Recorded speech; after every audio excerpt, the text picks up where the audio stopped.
অনেক দিন থেকেই আমার একটা পাহাড় কেনার শখ, কিন্তু পাহাড় কে বিক্রি করে তা তো জানি না। যদি তার দেখা পেতাম, দামের জন্য আটকাতো না। আমার নিজস্ব একটা নদী আছে, সেটাই দিয়ে দিতাম পাহাড়টার বদলে।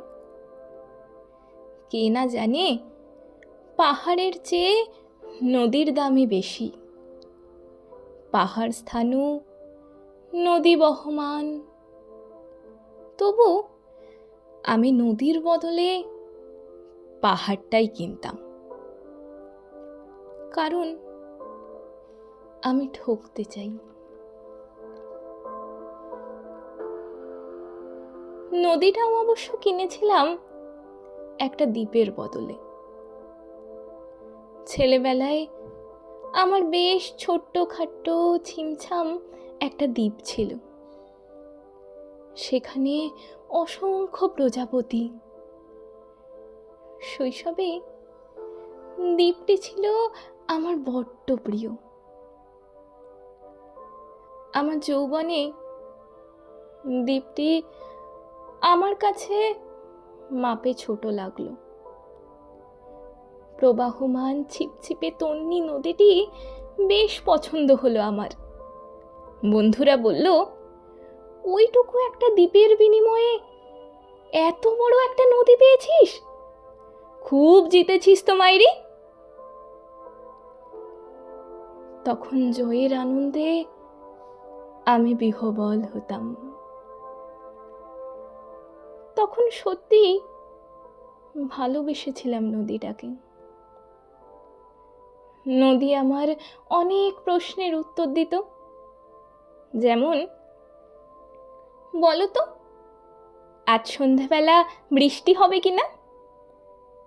সে বলতো, আজ এখানে দক্ষিণ গরম হাওয়া, শুধু একটি ছোট্ট দ্বীপে বৃষ্টি। সে কি প্রবল বৃষ্টি, যেন একটা উৎসব। আমি সেই দ্বীপে আর যেতে পারি না। সে জানতো,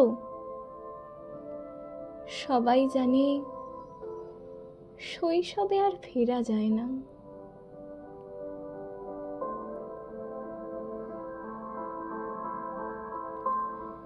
এখন আমি একটা পাহাড় কিনতে চাই। সেই পাহাড়ের পায়ের কাছে থাকবে গহন অরণ্য। আমি সেই অরণ্য পার হয়ে যাব, তারপর শুধু রুক্ষ কঠিন পাহাড়। একেবারে চূড়ায় মাথার খুব কাছে আকাশ, নিচে বিপুলা পৃথিবী, চরাচরে তীব্র নির্জনতা। আমার কণ্ঠস্বর সেখানে কেউ শুনতে পাবে না। আমি ঈশ্বর মানি না, তিনি আমার মাথার কাছে ঝুঁকে দাঁড়াবেন না। আমি শুধু 10 দিককে উদ্দেশ্য করে বলবো, প্রত্যেক মানুষই অহংকারী।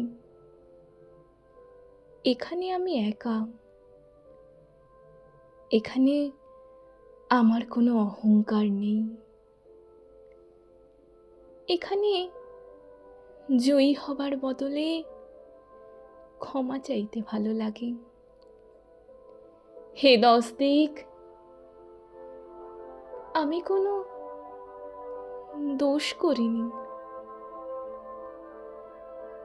আমাকে ক্ষমা করো, আমাকে ক্ষমা করো।